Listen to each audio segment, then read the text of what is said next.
levanta bastante a nossa nota, né? Principalmente questão de publicações, né? De premiações, né? Que nós recebemos aí, a Regiane hoje, né? Recebeu aí o prêmio, né? Então isso já vai configurar como um destaque, né? De um egresso do curso, e isso é um peso importante na nota de avaliação do programa junto à CAPES, tá? O nosso trabalho, né, ele é composto de 3 instrumentos. A gente faz a pesquisa do egresso, que é aquela que eu mando e-mail individualmente para os alunos pedindo para eles responderem, né? O ano passado pedi para o Douglas, acho que para a Lívia também, então todos vão receber esse e-mail aí, né, daqui a um tempo, que consta lá um questionário, né, que nós temos que aplicar para a gente né, ter conhecimento da atuação do egresso, né, da avaliação do egresso também em relação às contribuições, né, do curso para o seu exercício profissional, né, e é uma avaliação bem ampla, né, e a gente sempre pede aí, né, para que o egresso responda, porque é um instrumento muito importante para a gente também, né, aprimorar o nosso curso, tá? Além disso, a gente faz a avaliação da produção científica, então nós vasculhamos os lattes de todos vocês para verificar, né, o que vocês produziram após, né, a defesa da tese, da dissertação. A gente tem que fazer esse trabalho porque isso também conta como uma pontuação importante, né, lá na concepção da nota da CAPES, tá? E nós promovemos o encontro dos egressos. Né, o encontro dos egressos, né, normalmente a gente faz no último ano ou no penúltimo ano do quadriênio, que é um encontro maior, mas com o encontro, né, aqui que está sendo organizado anualmente, né, pelos alunos, né, nesse evento, a gente tem feito uma mesa, né, que é menor. Nós convidamos uma mesa vieram 4 egressos. Esse ano a gente conseguiu, né, trazer 3 egressos para contar suas experiências, né, para a gente ter esse compartilhamento aí da trajetória, né, o que o pessoal está fazendo, onde estão inseridos, né, e o último evento foi muito interessante, né, a gente foi muito bem sucedido, né, na conversa que teve, né, então acho que serve para um estímulo também, né, para os atuais discentes verificarem, né, o que eles podem fazer, né, estudos aí no PPGE, né, compartilhamos também os perrengues, né, que vivemos aí ao longo do curso. Então, é para a gente ver também que não estamos sofrendo sozinhos, né, todo mundo já passou, vai passar aí por algum momento aí de aperreio aí, né, ao longo aí da trajetória, tá? Então, o objetivo da mesa é realizar mesmo essa conversa, essa troca de experiências aqui dos egressos, né, com os atuais discentes, tanto aí sobre a inserção profissional, como também, né, a correlação aí com a formação que os egressos tiveram no PPGE. Né? Então, os egressos, eles vão, né, aqui a ideia, né, que eles façam uma breve apresentação da sua formação, da sua trajetória na graduação e na pós-graduação, e também falar um pouco sobre a atuação profissional deles, né, e as contribuições do PPGE aqui no exercício da profissão. E apontar também, né, os pontos fortes, as fragilidades que, né, eles destacam aqui em relação ao nosso curso, porque também é um instrumento para a gente se aprimorar. Né? Nem tudo são flores, a gente sabe, né, das dificuldades aqui que permeiam, né, às vezes algumas questões curriculares, né, então eu acho que é importante também destacar, né, não só o que é positivo, mas também aquilo que pode ser aprimorado, tá? Então, eu gostaria aqui de agradecer já antecipadamente ao Douglas Dias Braz, né, que eu encontrei com ele na praça, caminhando, né, fiz o convite, né, já tinha falado com ele, falou, vai lá, né, e peguei ele pela orelha, né? Exatamente, né? Então, eu agradeço aqui ao Douglas, né? O Douglas, atualmente, ele é professor da Unificamp, né? E é planejador financeiro na consultoria Tudo Sobre Grana, tá? E ele é egresso do doutorado de 2020. A Lívia Carolina Machado Melo, também agradeço aqui a participação, né? Consultora na consultoria Economia com Objetivo, né? E é egressa do nosso programa de mestrado de 2016. E a Priscila Santos Araújo, né, que é professora do IFTM, campus de Uberlândia, regressa do doutorado de 2013. Né? Priscila é quase minha contemporânea, né, Priscila? Então, a ideia aqui é a gente conversar, né, trocar essas experiências, né, e falar aqui sobre, né, bem à vontade mesmo, né, acho que sobre, né, a percepção aqui do curso, a trajetória profissional, e o que o PPGE contribuiu e pode, né, vir a melhorar também, né, aqui na contribuição da formação dos futuros egressos, tá? Então, eu vou... vamos em ordem alfabética ou as meninas primeiro? Pode ser.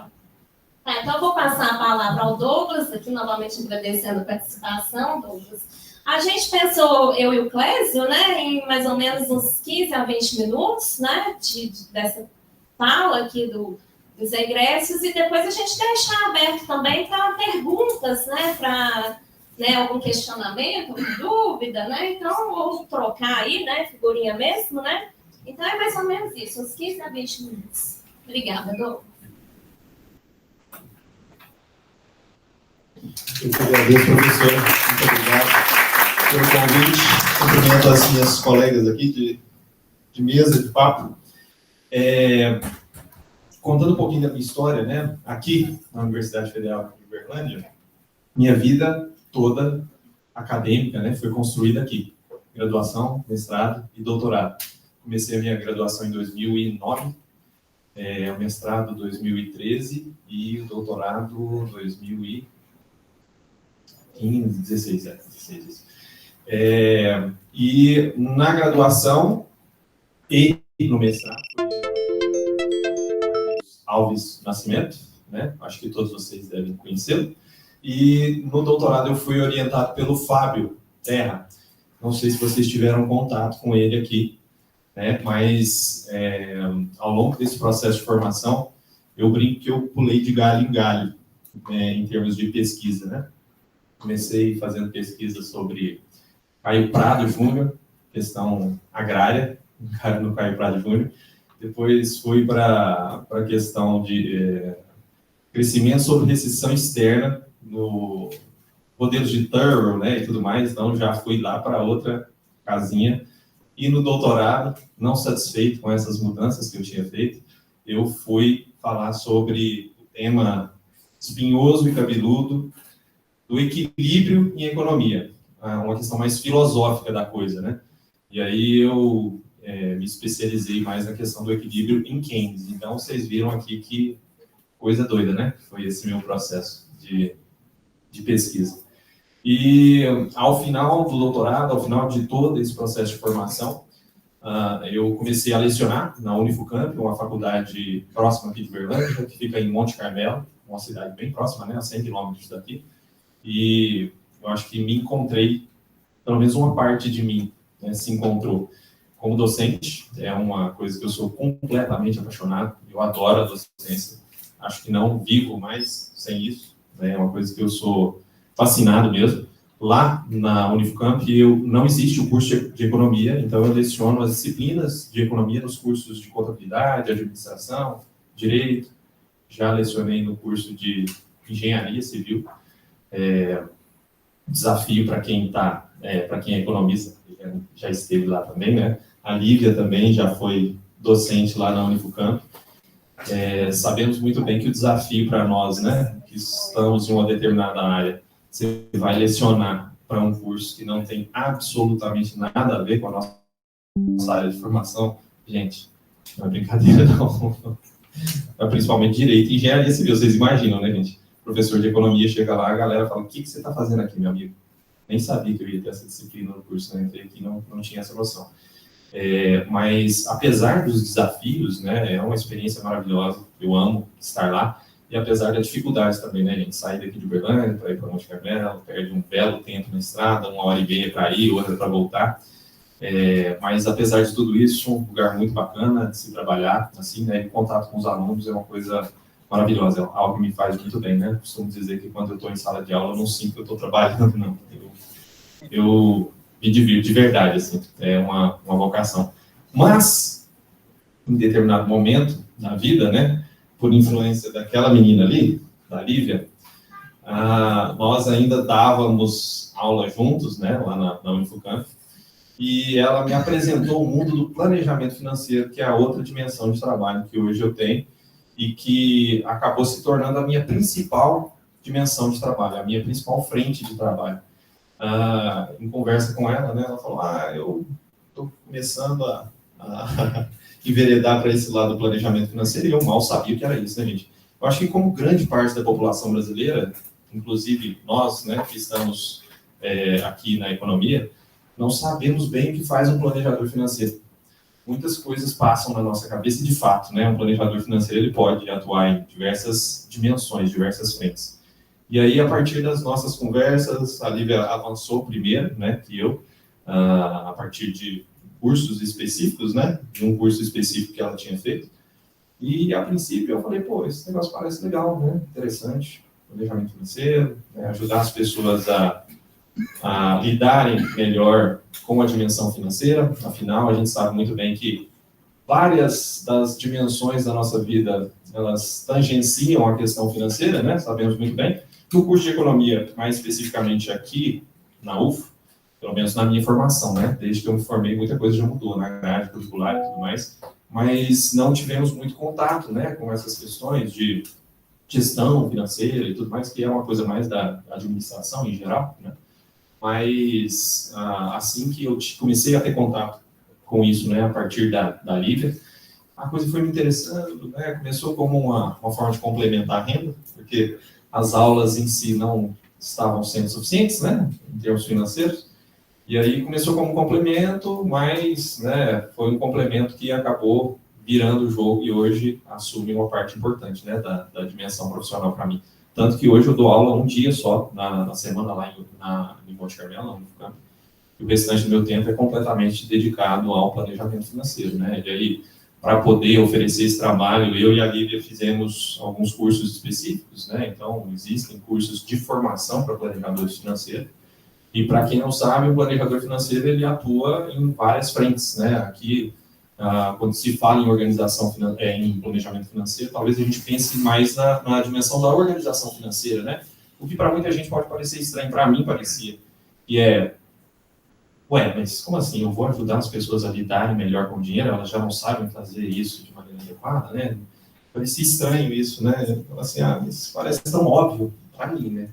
Mas quando eu comecei a me deparar com a forma como as pessoas lidam com o dinheiro, eu percebi que essa é uma profissão fundamental para melhorar a qualidade de vida das pessoas, né?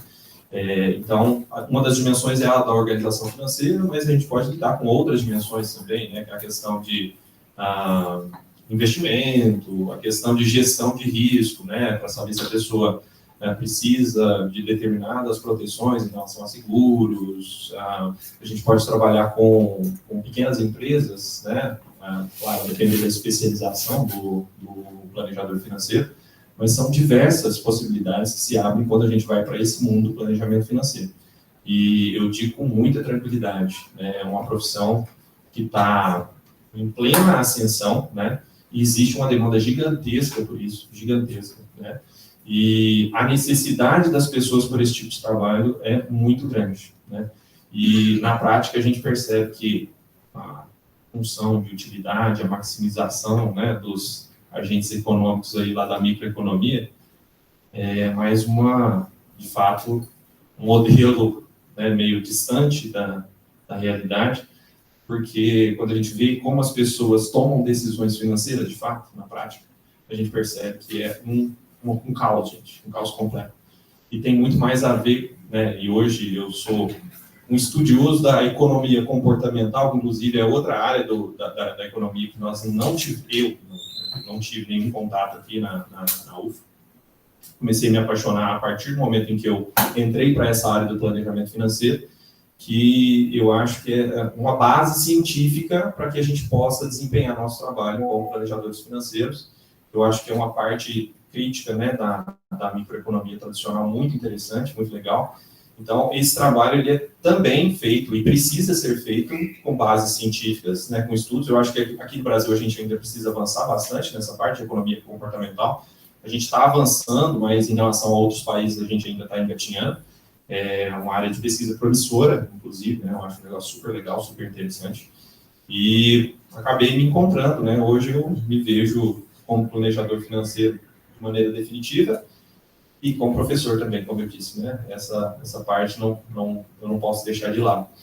E uma das coisas que mais me deixa feliz como planejador financeiro é sentir que o que eu sei, o que eu aprendi, tem a possibilidade de transformar de verdade, diretamente, a vida de uma pessoa. Essa era um grande dilema que eu sempre enfrentei da graduação até o doutorado. Eu sempre ficava com aquela sensação assim, pô, a gente estuda pra caramba aqui, né, publica, faz pesquisa e tudo mais, mas eu ficava com aquela sensação de estar limitado em termos do efeito que esse trabalho, que essa pesquisa pode ter, né, diretamente na vida das pessoas ou na sociedade. Claro, né, a depender dos temas que a gente estuda, fica mais difícil a gente ter esse impacto mesmo, né? Equilíbrio em Keynes, como é que você vai querer, né, dar algum tipo de contribuição direta para a melhoria do bem-estar das pessoas? Então, uma parte tem a ver com a escolha que você faz de pesquisa também. Mas, tendo em mente essa limitação, esse conflito, né, que sempre me atordoava um pouco, eu acho que o planejamento financeiro veio para me trazer essa sensação, né, de que aquilo que eu faço, aquilo que eu sei, né, e a forma como eu transmito isso para as pessoas ajuda elas a elevar o nível de bem-estar mesmo, né, de sair de um desespero, de preocupação, de ansiedade, né, de situações desesperadoras em relação ao dinheiro, para um outro patamar, para liberar a cabeça, para pensar sobre outros problemas que a gente tem. Então, acho que tem um potencial muito legal para trazer bem-estar para as pessoas mesmo. Então, é isso. Acho que foi demais, ou... Claro, é inegável, né, que na dimensão acadêmica, como professor, a formação aqui do PPGE, né, da graduação, ela foi essencial, continua sendo, e um economista, como planejador financeiro, tem vantagem. Isso é inegável, tá, gente? Apesar de, em algumas dimensões, a gente não lidar necessariamente com temas que foram tratados aqui na nossa formação, em outras áreas, né, aquilo que a gente sabe é fundamental, a gente está à frente de outras áreas. Né? Para ser planejador financeiro, você não precisa ter uma formação específica, nem contabilidade, nem administração, nem economia, absolutamente. Tá? A gente tem planejadores financeiros que são engenheiros civis, por exemplo. Então não existe essa necessidade. Mas economistas têm um quê aí a mais, né, do que os outros, ainda mais quando a gente vai falar sobre a questão científica mesmo, né, de economia comportamental. Acho que por conhecer as outras vertentes e tal, a gente lida melhor com essas questões, né? Eu acho que a gente consegue usar esse embasamento científico com mais fluidez, com mais naturalidade, e essa é uma grande vantagem. Claro, como eu disse, né? Aqui a gente não teve contato com a economia comportamental, acho que esse é um ponto interessante, né, de ser levantado aqui. Quem sabe a gente não comece a ter alguma disciplina relacionada a isso, ou pelo menos uma parte de uma disciplina, né, que nos traga esse tema, pelo menos de forma mais superficial, não precisa ser uma coisa muito específica, mas de maneira geral, e claro, né, gente, lidar com problemas mais complexos e tudo mais, a nossa formação, ela é bastante importante para que a gente consiga lidar com determinadas situações, né? Eu acho que não só em termos de conhecimento técnico, mas as outras coisas que a gente adquire ao longo desse nosso processo de formação, que é capacidade de comunicação, né? Ter empatia com outras pessoas, né? É um negócio super importante no processo de planejamento financeiro, de melhorar a sua escuta, né? E a partir disso conseguir implementar alguma coisa que seja transformadora de fato. Então, eu acho que existem algumas competências que são fortalecidas, né, no processo de formação e que nos ajuda a dar uma contribuição legal como planejador financeiro. Acho que é isso.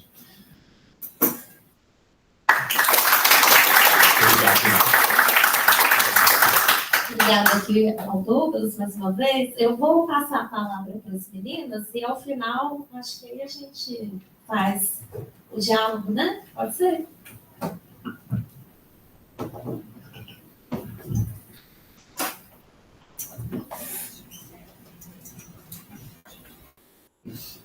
Boa tarde. Boa tarde. Primeiramente, muito obrigada pelo convite. Hoje eu fiquei o dia inteiro pensando o que significava voltar aqui, e principalmente voltar sem estar na área acadêmica. Porque eu entrei aqui em 2009 e eu lembro direitinho de, no terceiro colegial, participar, sabe aquelas feiras de amostra de curso? Foi ali. Eu lembro de entrar naquele bloco J com meu papelzinho, falar, o que vai acontecer aqui? Eu não tinha a mínima ideia. Eu lembro de com quem eu conversei. Foi com o Maicon. Isso lá em 2008. Eu lembro dele me explicar o que era. A gente não tinha nem noção. Eu acho que ninguém nasce e fala, oi, vou ser economista. E a hora que eu olho a escolha, gente, foi literalmente o que sobrou. Porque eu não gostava de física e química, eu não queria fazer nada da área da saúde, sobra ali administração, contábeis, direito e economia. Vocês estão rindo que muita gente aí, pelo jeito, ficou na mesma escolha, né? Não, mas eu gosto de matemática, então eu acho que é para ali que eu vou. E durante o curso, muitas vezes eu pensei em largar. Pensava em mudar para o direito, assim, várias vezes. Cheguei a fazer vestibular na particular, falava, vou, não vou, e voltava, e ficava. E fui, porque me interessava. Muitas disciplinas, eu lembro muito da disciplina da Michelle, de Economia de Empresas, que ela tentava ao máximo trazer para o mais próximo da realidade. E é engraçado eu ver que mesmo com tudo, eu fui parar em agricultura familiar. Não me pergunte por quê. Mas na graduação, José Flores. Pois nossa. Não sei, de verdade. Acho que a gente entra, às vezes, muito novo, aí tem aquela matéria inicial, e aí ele já foi meu orientador naquela primeira matéria, e aí eu fiquei. Quando eu terminei e passei no mestrado, eu lembro do Clésio me mandou um e-mail perguntando se eu ia continuar na área. Eu falei, não, aqui não vai dar para mim, não. E aí eu fui ao encontro do Cleomar, macroeconomia. Eu acho que assim, um grande aprendizado, de verdade. Gente, mundo real, não tem tempo para frescura, vamos trabalhar. Vamos. Foi um grande aprendizado e eu acho que me fez crescer muito, porque principalmente quando a gente escolhe, igual eu escolhi, ficar numa faculdade, ficar dentro de casa, eu vejo que era muito cômodo, de verdade, assim. Eu vinha pra cá, de boa, chegava em casa, tava tudo pronto, eu só precisava estudar. E aí ele puxou e falou, então vamos estudar. E eu fiz, e no final do mestrado ele falou assim, tchau. Você não vai ficar aqui mais, não. E eu falei, não, ele, não, pode ir embora. E aí eu fiquei, não, vamos, tá. Aí eu saí prestei, passei em Juiz de Fora, Ribeirão Preto. Falei, vamos para Ribeirão Preto, então. Aí eu fiz o doutorado na USP, lá na FEA de Ribeirão. Fui muito bem acolhida pelo orientador que ele fez a ponte para mim, assim. O Fábio é um orientador pai, assim. E aí eu vejo, e já entrando assim num ponto do que às vezes eu vivi mais lá e que eu não vivi aqui, eu não sei se isso mudou, foi o senso de comunidade entre os alunos. Eu não sei se pelo fato de lá a maioria dos alunos serem de fora, e a minha turma aqui do mestrado, muita gente era de Uberlândia. Gente, a primeira vez que eu comi no bandejão foi lá. Eu nunca tinha comido bandejão. Sabe, você tem aquele grupo, aquele que tá todo mundo lá, vivendo com a bolsa, no perrengue, vamos, espera, pega carona, vamos almoçar junto. Aquilo fortalece uma coisa que às vezes a gente não valoriza.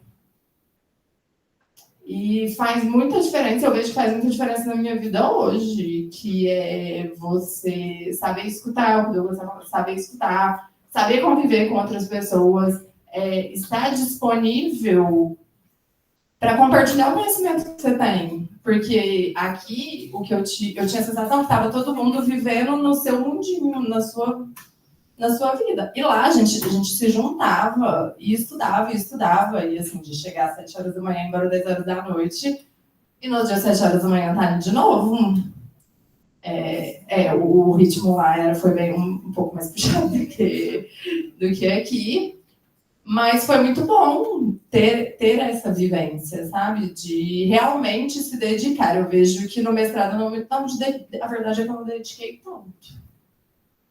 Porque eu tinha outras coisas para fazer, assim, e dava tempo. Lá não só dava tempo de estudar mesmo.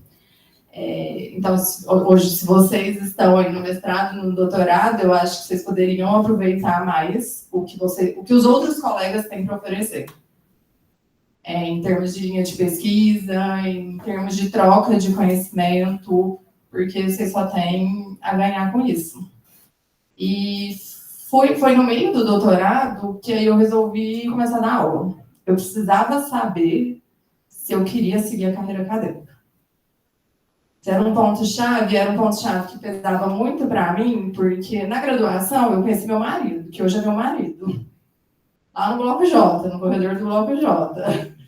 Então, já são 16 anos juntos. E ele já estava estabelecido aqui em Uberlândia. Então, aquela coisa de eu vou terminar o doutorado, eu vou ter que esperar abrir um concurso, eu vou ter que estudar muito e vou ter que ter, não só a sorte, né? Mas, assim, eu vou ter que conseguir aquela vaga, porque só isso servia em Uberlândia. Era algo que eu não estava muito disposta a fazer, porque podia demorar 1 ano, podia demorar 5, podia demorar 10 e podia nunca acontecer. E aí eu fui dar aula para meio que falar, tá, vamos ver até onde eu vou.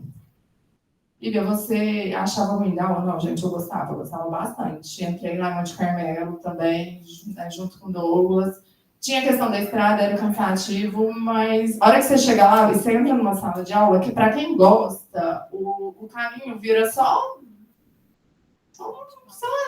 bate-papo, a gente ia conversando ali no ônibus, um monte de gente, então aquilo não pesava. Mas eu sempre soube, quando eu entrei lá, que eu falei assim, tá, isso aqui é uma vida que dá para levar até eu decidir ter filhos. Depois eu não vou sair daqui 5 horas, chegar meia-noite, com a criança chorando na minha cabeça. Eu sabia que tinha um prazo de validade, e eu tinha me dado, eu falei assim, e até lá, eu termino o doutorado, se rolar um concurso, pode ser que eu passe, então vamos levando assim. E foi quando eu descobri como eu fui picada pelo bicho do planejamento financeiro. Pensando nisso, sabe, eu preciso, dada a vida que eu quero ter, eu preciso ganhar dinheiro de algum jeito em Uberlândia. Essa era a verdade. Não sabia que existia um amigo meu que contratou uma empresa em Goiânia, onde a gente foi uma conversa de bar. Assim, a minha vida mudou numa conversa de bar. Ele falou, contratei uma empresa, acho muito massa o que eles fazem. Eu falei, nossa, interessante mesmo. Ele era dentista, ele falou, eu não tenho a mínima ideia de lidar, eu sei fazer dinheiro, sei atender, mas não sei. E a Lívia, eu não sei se vocês conhecem a Lívia na Alessio, eu tinha conhecido ela aqui também, na época da graduação, e ela ficava assim na minha cabeça, vamos fazer alguma coisa, porque ela também não queria ir embora de Uberlândia. Vamos fazer alguma coisa, vamos fazer o quê? Era muito que eu pensava, tipo, o que nós vamos fazer? Aí, no outro dia, eu fui lá no salão que eu sempre vou, comentei com ele, ele falou assim, nossa, eu preciso de um planejador financeiro, você não quer fazer pra mim? Aí eu chamei a Lívia e falei, arrumei uma coisa pra gente fazer. Sabia o que eu ia fazer? Não tinha a mínima ideia, eu sabia que eu sabia mais que ele. Essa é a verdade, eu não sabia. E aí é o primeiro ponto, por que ele confiou em mim? Porque eu sou economista. Na cabeça dele, eu sabia. Eu não sabia, a verdade é essa. E foi, assim, é um cliente muito especial, porque ele me indica até hoje, ele fala, eu só não quebrei na pandemia por causa do trabalho que a gente fez antes. Porque salão de beleza, né, ficou fechado muito tempo. E foi aí que eu vi o impacto. Fui levando as duas profissões, continuei dando aula e trabalhando com planejamento, e cada vez o planejamento ia tomando mais do meu tempo e do quanto eu conseguia gerar de dinheiro, né? E aí eu botava a meta assim, quando eu ganhar com planejamento igual eu ganho com a faculdade, eu vou pedir para sair. Aí eu começava a ganhar e falava assim, não, agora eu ganho o dobro, vou sair por quê? E aí eu não saía. E aí eu fiquei nessa novela. Aí eu pedi demissão. Aí eles me fizeram a proposta. Aí eu fiquei mais 6 meses. Essa foi, tipo, o meu caso de amor e ódio com... Porque eu gostava de dar aula. Eu acho que se fosse aqui em Uberlândia, é provável que eu estivesse dando aula até hoje. Mas como não era, isso pesou muito na minha decisão de não continuar.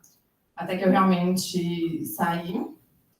E nesse período eu tinha fundado o Economia com Objetivo junto com a Gabriela Aidar, que é outra aluna que fez o doutorado aqui. Esse já vai ser o 7º ano da nossa empresa. Já foram mais de 200 famílias atendidas e impactadas pelo planejamento financeiro. E a mesma inquietação que o Douglas tinha, eu tinha, porque eu lembro no final do doutorado de eu ler a minha tese e falar, gente, quem vai querer saber isso? Eu não aguento mais. E eu me sentia tão em dívida com o Fábio, mas tão em dívida, porque ele tinha me acolhido tão bem, ele tinha dedicado tanto tempo da vida dele para aquela pesquisa sair, acho que eu ia falar na terapia. Até que um dia eu falei para ele, eu falei assim, porque tinha os artigos, a gente queria publicar, e ele, não, vamos, e chamou mais um, e eu olhava aquilo e falava, meu Deus. Aí eu falei, Fábio, nossa, eu tava falando disso na terapia porque eu tô dando conta. Ele virou e falou assim, não, gastar sua terapia com isso, não. Ó, você acha que não é esse o caminho, tá tudo certo, você não me deve nada. E assim, aí ele levou ainda, né, nosso projeto pra frente, foi publicado. Aí eu lembro de um dia um monte de colegas do doutorado, nossa, parabéns, seu artigo, não sei o que, e eu, gente, o que foi, o que aconteceu? Porque eu realmente deixei esse lado da pesquisa de lado. Mas por uma escolha mesmo, assim, sabe? Eu me encontrei em outro lugar. Um lugar que eu não sabia que era possível, não sabia que existia. Quando eu entrei na graduação. E eu fui descobrindo. E eu vejo o quanto tudo que eu aprendi na UFO me levou a ser quem eu sou e como eu consigo trazer isso de volta para a sociedade hoje. E é por isso que isso me deixa muito feliz. Quando a gente brinca lá na economia, tudo depende. É isso, gente. Toda vez que eu sento na frente de um cliente, tudo depende. Não tem certo ou errado. Eu preciso achar um formato que funciona para ele. Quando os professores mandavam a gente fazer o seminário e lá na frente, gente, eu preciso saber, não importa onde eu vou trabalhar, eu preciso saber me comunicar bem. Eu preciso conversar com o cliente, com o aluno, com o meu colega de trabalho, independente de onde eu vou. Eu preciso saber escrever. Eu faço proposta para o meu cliente. Eu vou lá e escrevo. Ele precisa entender, quando eu vou mandar uma proposta de um valor que eu achei que seria, que eu ainda acho, de verdade, surreal cobrar, se não tiver bem escrito, se eu não conseguir com que ele compreenda o valor daquilo, ele não vai pagar. E o que a gente faz? A gente escreve, né? A gente escreve uma dissertação, a gente escreve uma tese, e o professor vai ler e corrige, porque você precisa ser entendido também na escrita. Então, eu vejo que são vários pontos que, quando a gente decide seguir uma profissão, quando a gente decide fazer um mestrado e doutorado, mesmo que a gente não vá para a área acadêmica, são coisas que você vai levar para a sua vida, independente do caminho que você escolher. E eu espero de verdade que, da mesma forma que quando eu entrei lá no mestrado, eu não tive a mínima ideia do que a minha vida seria, que se alguém também estivesse se sentindo meio perdido e às vezes achar que, não sei se eu fiz a escolha certa, o que eu posso falar é assim, continua. Porque, às vezes, no meio do caminho, eu estava no meio do doutorado, que eu descobri para onde que eu ia levar. Mas as capacidades técnicas que vocês vão aprender durante essa jornada, ninguém vai tirar. E vocês só vão colher os frutos ali, independente da profissão que vocês viram. Obrigada.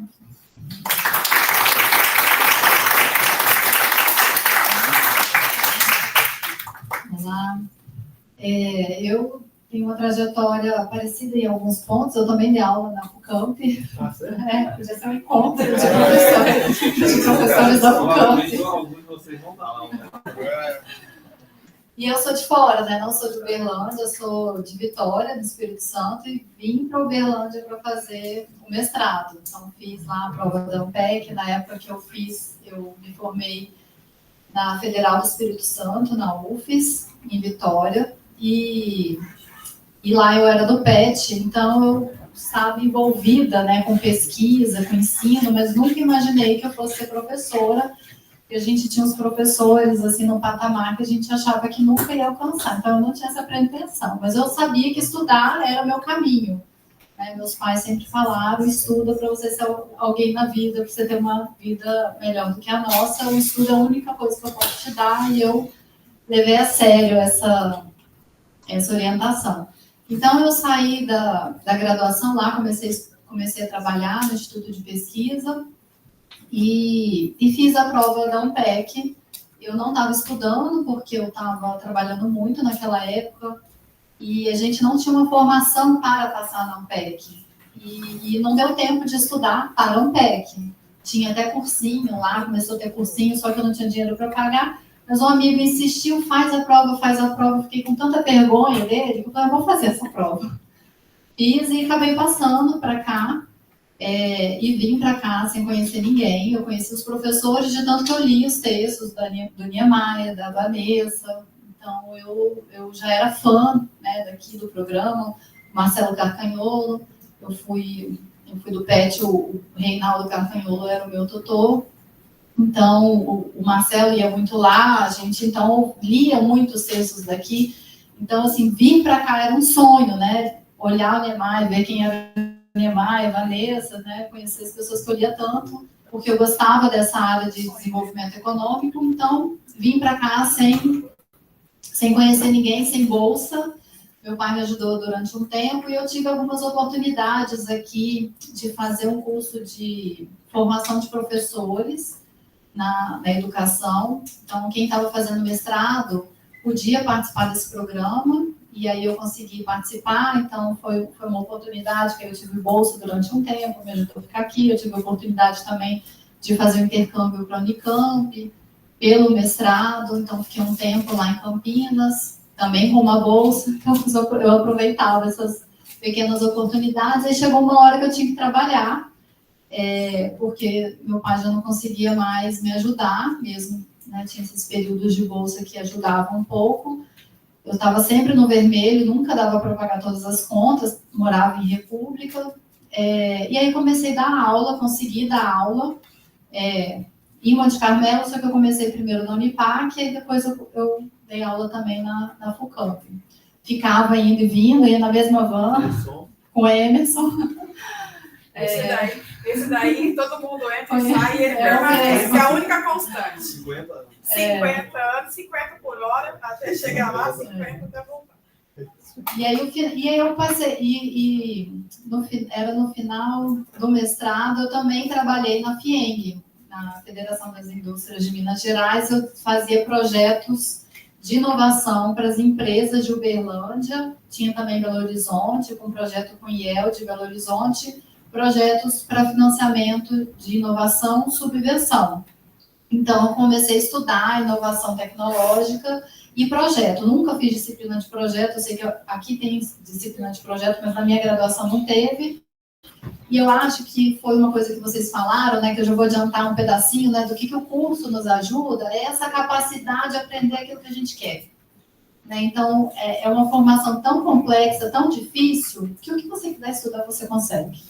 E olha que na época a gente não tinha um recurso que tem hoje da internet, né, de acesso a livro, a artigo. Então, era muito difícil. O mestrado era esse tanto assim de xerox, né, que eu herdei de um ex-aluno daqui que também não tinha dinheiro para pagar xerox, era um tanto assim, ele emprestou e eu dividi com outra colega de sala, em inglês, isso só de macro, tinha de micro, e a gente não sabia que existiam os autores que estudavam aqueles e faziam artigos interpretativos que ajudariam a nossa leitura, então a gente tinha que interpretar na mão, né, traduzir na mão. Eu não tinha computador em casa, na República, então foi um período muito difícil. Eu acho que isso também nos prepara para essa capacidade de aprender aquilo que a gente quer. Né? Eu não era fluente em inglês, e você tinha que ler inglês, porque não tinha outra solução, não tinha outro texto, eu tinha que ler o texto em inglês, sem saber inglês, tinha um dicionário de economia em inglês, né? Dos termos de economia em inglês, então eu tinha que pegar o dicionário ali do lado e ir traduzindo. Então, além de ser temas muito complexos, profundos, eles, né, e o formato do curso também é um curso bem profundo, com bastante propriedade, assim, nos permite ir para o caminho que a gente quer depois, nos dá essa base. Então, mesmo que a gente não siga aquilo que a gente estudou ali, né, nos dá essa capacidade. E aí eu terminei o mestrado trabalhando na FIENG, e eu queria fazer o doutorado. E aí eu estudei e passei no doutorado, eu consegui bolsa. E estava dando aula também. Então, eu trabalhava na FIENG, dava aula. Tipo, dar aula não é trabalho. Eu trabalho na FIENG e dou aula. Dava aula, viajava. E aí eu consegui passar no doutorado, tive a oportunidade de ter bolsa e me dedicar um pouco mais aos estudos, né, integralmente. E aí, 1 ano e meio, eu fui fazer um concurso de professor no IF Goiano, no Instituto Federal Goiano. Foi um colega do meu marido que chamou a gente para acompanhar ele, queria fazer esse concurso. A gente foi, né, aproveitou a carona e fomos fazer esse concurso lá em Goiânia. Eu nem conhecia IF, não sabia da proposta dos institutos federais. E eu passei. Meu marido também passou, mas eu passei em primeiro lugar, ele ficou classificado e eu fui para Rio Verde. Então, eu não tinha nada me segurava, embora já tivesse casada, né? No primeiro ano do doutorado a gente casou, mas eu não tinha nada que me prendia, e ele a mesma coisa. Então, eu fui, ele ficou, eu ia e voltava todo final de semana, porque eu também estava fazendo doutorado. Aí era o Niemeyer que me orientava, eu estudava desenvolvimento econômico, o Niemeyer também me orientou no mestrado, e ficava indo voltando, porque tinha que ter orientação com o Niemeyer. Eu queria voltar para casa, porque eu não gostava muito de Rio Verde, não queria ficar lá. Até que eu vim depois para Uberlândia, depois de 1 ano e meio, eu comecei a trabalhar aqui no IFTM, aqui no campus da Fazenda, e aqui na cidade. Agora eu sou da aula aqui na cidade. E aí eu dei aula em diversas áreas. Então, eu não sou da área agrícola, dei aula de economia agrícola, mas porque aqui também a gente tem contato, né? Então, não foi tão difícil. Na área de gestão, na área de finanças, que também não é minha área. Eu cheguei lá no IF Goiano, eu fiz um concurso de teoria econômica e desenvolvimento econômico. Eu não entendia por que no IF Goiano ia ter um concurso de teoria econômica e desenvolvimento econômico. Aí depois eu entendi que esse concurso era para uma pessoa. Só que a pessoa não passou.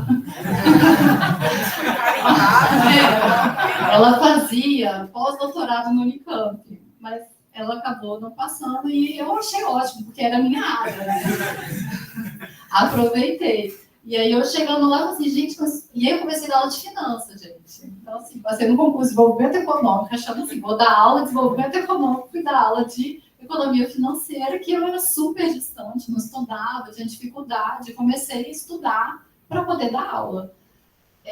E lá no Instituto Federal, quem não conhece, é uma oportunidade de conhecer. Vou começar a falar da carreira, né? A gente tem a carreira idêntica à carreira do professor universitário das universidades, né? Muda o nome. A gente tem a carreira BTT, professor de ensino técnico, tecnológico, professor de ensino básico, técnico, tecnológico, mas a carreira é igual. Quando eu entrei, era um pouco diferente, tinha uma diferença salarial um pouco mais baixa, mas desde 2012 a carreira é igual. Então, é uma oportunidade para quem quer fazer concurso público para professor, né? Tem muitos concursos nos institutos federais, no Brasil todo, e eu aproveitei essa leva, assim, no início, o governo Dilma, aumentando os institutos federais, também aumentando os cursos de doutorado, eu fui aproveitando as políticas públicas, e o Instituto a gente dá aula no ensino superior, muitos cursos são tecnológicos, mas tem curso de bacharelado também, tem curso de mestrado, tem MBA, eu já dei aula no MBA também, no IFTM, tem os cursos de licenciatura e tem curso de ensino médio também. Então, geralmente é ensino médio integrado ao técnico, e eu leciono, eu tenho uma turma no ensino médio, leciono disciplina de economia para o pessoal do terceiro ano, que eles vêm para cá. São alunos aqui, muitos vêm para cá. E são excelentes alunos porque eles têm a oportunidade de ter aula com professores que fazem pesquisa, ensino e extensão. A gente também tem projetos de ensino, pesquisa e extensão com os alunos do ensino médio, com os alunos do ensino superior. São alunos muito capazes. Então, essa experiência, né, que eu tive aqui, e eu tive a oportunidade de ter essa formação, né, durante o mestrado, a formação de professora aqui, né, tive a oportunidade de ir para a Unicamp também, isso tudo me ajudou nessa formação docente, né, para poder dar aula, nessa minha trajetória de aula, tanto na FUCAMP, na Unipac, eu dei aula também como professora substituta aqui na UFO, e de você acabar dando aula do que for para aparecer na sua frente, né, porque quando você começa a dar aula, você não escolhe, ainda mais economista, né, economista... Uma disciplina ou outra de economia, e aí uma faculdade geralmente contrata você, não quer que você só dá aula de economia, né, de economia e tantas outras coisas. E aí a gente tem essa capacidade. E aí eu acho que, assim, sem dúvida nenhuma, né, minha vida foi transformada por conta do programa, eu vivo aqui por conta do programa, casei com uma ex-aluna e agora professora daqui também, tenho os meus filhos aqui, então, assim, a minha vida, né, o Instituto, ele foi bastante decisivo, assim, no caminho que a minha vida seguiu. E eu acho que o que poderia melhorar, né, alguns pontos, que foram algumas coisas que eu tive a oportunidade, mas eu sei que não é permanente, né, que é essa formação para professor. Eu acho que, às vezes, o estágio docência, não sei como é que está, embora eu tivesse sido bolsista no doutorado, eu não trabalhei no estágio docência, né? Eu acho que ter essa oportunidade de lecionar durante a formação, né, mestrado, doutorado, nos permite, né, para aqueles que querem seguir concurso para professor, dar aula, ter essa experiência aqui. Mas mesmo que siga, né, a área de consultoria, falar em público, falar com o outro, convencer, você está o tempo inteiro, né, ensinando alguém, trocando informação. Então, eu acho que esse trabalho é importante. Eu senti, na época, não se falava muito sobre extensão, né? Hoje, nos cursos de graduação, é obrigatório ter extensão, mas eu acho que deveria, e agora que a gente está debatendo, né, a gente sabe da importância da extensão, ter extensão também nos programas de mestrado, projetos de extensão, disciplina, não sei, para que a gente possa levar para a sociedade o conhecimento que a gente desenvolve aqui, né? Para a gente não ficar ficar frustrado pensando o que isso vai levar, né? Tanto tempo que eu estudei, isso vai contribuir o quê para a sociedade? É claro que contribui pela própria pesquisa, com certeza, né? Não estou falando que não contribui, mas que a gente possa ir além, né? Contribuir ainda mais, porque eu acho que a população precisa ter acesso às pesquisas, né? Acesso à informação para a gente ter uma população melhor formada, né? Com conhecimento mais profundos e que a gente consiga fazer essa linguagem. Porque quando a gente não dá aula para o curso de economia, a gente tem que fazer essa tradução, né? Desde que eu estava na graduação, eu dava um curso com o PET do economês para o português. Então, a gente tem que transformar esse economês, que é uma linguagem muito técnica para muitos, uma linguagem que a população consegue entender, né? Porque economia faz parte da vida de todo mundo, e se a gente conhece um pouco mais de economia, a gente fica mais... essas pessoas, né, a gente já conhece. Se as pessoas conhecem um pouco mais de economia, elas conseguem votar melhor, entender o que as políticas podem influenciar na sua vida e ter uma participação mais ativa, né, na sociedade, e onde trabalha, né, onde quer que esteja. Então, acho que esse é um ponto que poderia ser trabalhado, está sendo construído na graduação, estamos todos construindo, entendendo como a gente pode fazer. Eu acho que a pós-graduação pode, né, também usufruir desse caminhar da extensão. Então, acho que é isso. E eu queria agradecer estar aqui. Então, eu também fiquei pensando, né, durante esses dias, assim, o quanto que o Instituto, né, o curso de pós-graduação me ajudou. Eu terminei agora em 2024 o pós-doutorado aqui também. Quem foi o meu orientador foi o professor Daniel Cacheta. Eu queria estudar desenvolvimento sustentável, porque eu nunca estudei. Estudava desenvolvimento por um acaso, quando eu estava... Porque lá eu também fiz, gente, um MBA em logística aqui na FAGEM para poder dar aula, né, na área de gestão. Eu vim para cá, eu tinha que dar aula no curso de logística. E aí eu falei assim, eu sou capaz de dar aula no curso de logística, mas eu estudar logística, entender o que era logística. Eu falei assim, eu vou fazer um MBA em logística, faço um tecnólogo em logística, e eu tive que ir lá e estudar. E fiz também uma licenciatura em educação técnica tecnológica.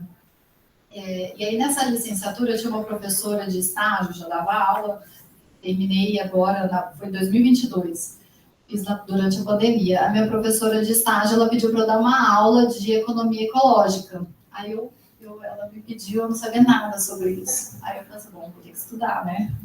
E estudei e falei assim, gente, é um caminho sem volta, né? Como é que eu estudei desenvolvimento econômico e nunca estudei isso? E dei aula para os alunos, e quando eu pensei em fazer o pós-doutorado, eu pensei, não tem como eu fechar os olhos e fingir que eu não sei, né, do que está acontecendo no planeta, na economia, nos países, e vou ter que estudar isso.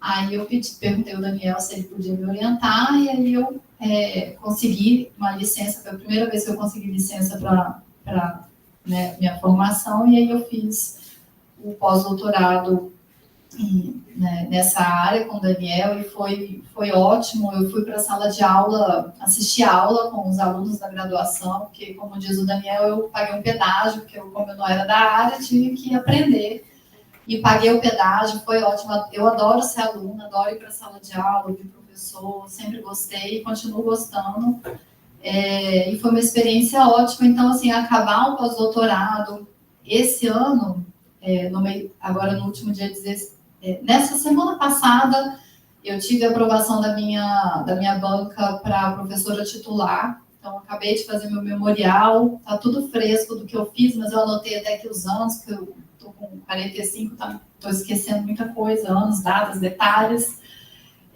Então, bem simbólico estar aqui, né, finalizando o pós-doutorado depois de um tempo, terminando o meu memorial para titular. E vim aqui falar um pouco, né, do que representou o curso de mestrado, doutorado, pós-doutorado na minha vida. Então, eu agradeço a oportunidade de trocar um pouco aqui essas experiências.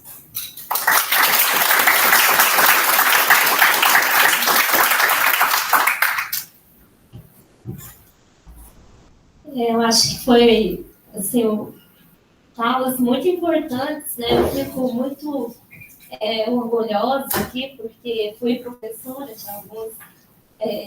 Priscila, acho que a gente fez algumas disciplinas, né? Quando eu acho que eu estava no doutorado e ela ainda estava ali no meados da pós, né? Então, eu fico até emocionada mesmo de ver assim, a evolução, né? De quem sai aqui do curso. Eu também sou egressa do curso, né? Gostaria de falar que eu sou a primeira, né, formada aqui em doutorado, né? Sua carreira aí também, acompanha eu não vou falar porque a minha trajetória, acho que assim, mais ou menos todo mundo já conhece. Na hora você fala que é egressa. Eu comecei na graduação, fui para o mestrado, fui para o doutorado, né? Então já por aí também. E participar da comissão da egressa também me traz essa satisfação, porque eu mantenho, né, um certo contato aqui com os ex-alunos, né? Então eu fico muito satisfeita de ver a evolução, né? Porque eu lembro de alguns, assim, né? O Douglas, a Lívia, são daquelas turmas bem que eu estava no comecinho mesmo da minha carreira docente. Fico muito contente de ver o quanto, né, as pessoas cresceram, evoluíram, até na comunicação, né, na fala e tudo. Então, isso me traz assim, satisfação também como docente, né? Vou passar a palavra aqui para o pessoal, né, para alguém comentar, fazer pergunta. Tem algum outro microfone aí? Não, tem esse. Então, vem aqui na frente, acho que também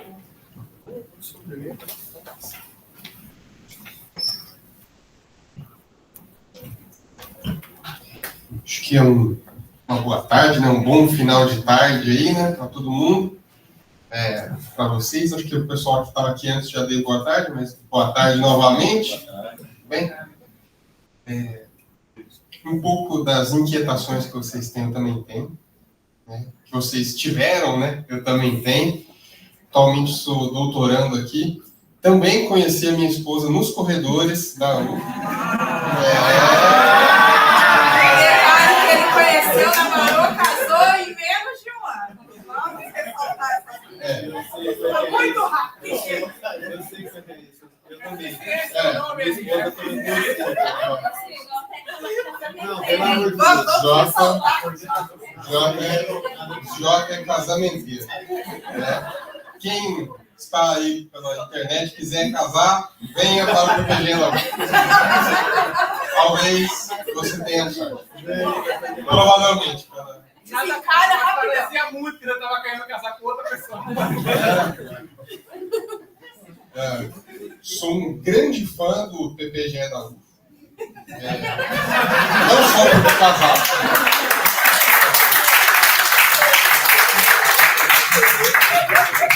Não só por ter casado, mas sou um grande fã do PPG da UF, dos professores, claro, de todos, mas especialmente daqueles que me deram aula, e especialmente do Júlio, que eu sou grande fã dele. Apesar de ele não estar aqui, talvez ele fique sabendo.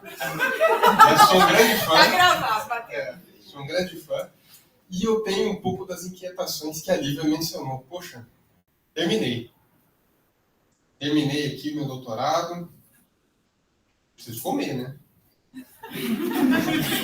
Tem que ganhar dinheiro. Será que vai ter concurso? E se tiver, será que eu vou passar? Porque não basta ser bom. O concurso ele tem uma subjetividade intrínseca ali. A galera da banca tem que te perceber como alguém bom. E muitas vezes você é bom. Mas tem um sujeito ali que, o cara tá voando. É o concurso dele. É o concurso dele, fizeram para ele, né? Aí você fica.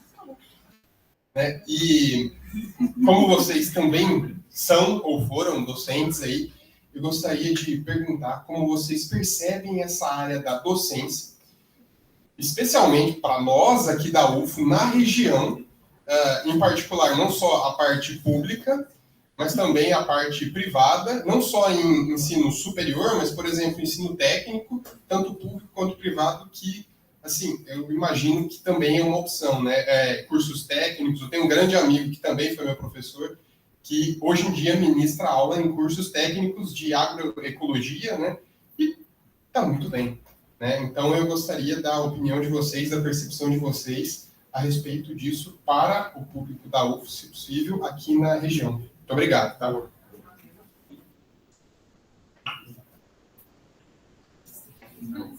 Eu sou filha de professores. Meu pai é professor universitário, né? Ele trabalhou a vida inteira na UFO, na agronomia, aposentou esse ano. E assim, uma das coisas que meu pai sempre me falou, quando eu estava muito nessa indecisão, era: as minhas condições não são as condições atuais. Infelizmente, isso foi uma coisa que pesou muito na minha decisão, porque a hora que eu olho para o teto hoje, eu acho que ele não vai pagar a vida que eu quero. Então, para mim, pesou isso. E eu vejo o quanto que isso realmente faz sentido, porque quando eu fui começar a trabalhar como planejadora financeira, o único preço que eu tinha como referência era o preço da hora-aula que eu ganhava lá. E assim, é muito pouco. Hoje eu não... Douglas vai me ajudar. Não tem 70 a hora-aula? Gente, não é para desanimar vocês, tá? Mas se você tiver doutorado, você vai receber uns R$52 a hora, mais ou menos. Isso em Monte Carmelo, que paga melhor que Uberlândia. Então, se a gente vier para Uberlândia, aí o negócio dá uma baixada, tá? Adendo. Para quem faz doutorado, a gente tem a belíssima vantagem de R$2 por hora aula. Mas deixa eu fazer uma ressalva. A faculdade particular, ela não quer pessoas tão capacitadas para ser valorizadas. Então, chega num ponto que você termina o seu doutorado, você ganha um parabéns e um pé na bunda. Porque, para não aumentar a sua hora-aula, eles te demitem. E contrata outro mestrando ou doutorando que ainda não concluiu. Monte Carmelo, eles te dão um parabéns e dá R$2. Mas eles não te mandam embora.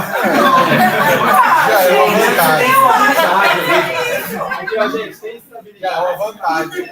Mas eles ficam contentes com a sua formação. Monte Carmelo não é a FUCAMP, né? Deixa eu defender aqui, já trabalhei lá.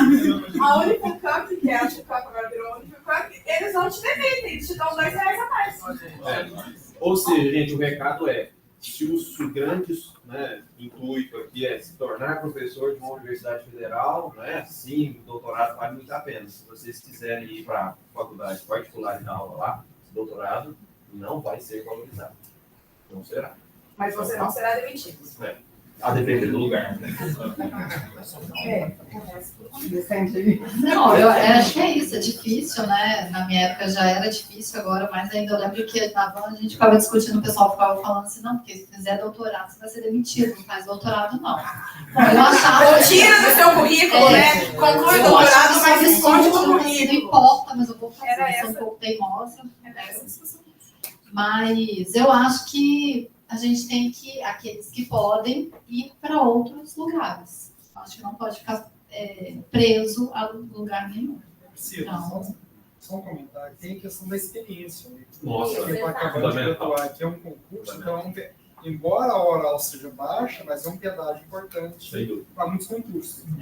Eu, por exemplo, beneficiei muito disso. Eu acho que você fazer um concurso, é claro, tem gente que passa, né, sem ter tido essa experiência, mas se você tem essa experiência, além de contar ponto, né, ela te deixa mais pronto, preparado, né, para fazer o concurso. Deixa eu só fazer, essa questão também de não remunerar doutorado é exclusiva da região. Não. Eu fiquei 3 anos e meio, 3 no Marquês, em São Paulo, que pagava muito mais, mas 3 anos sem ganhar como doutor. Tinha título, tinha o plano de carreira, mas eles não pagavam. É geral.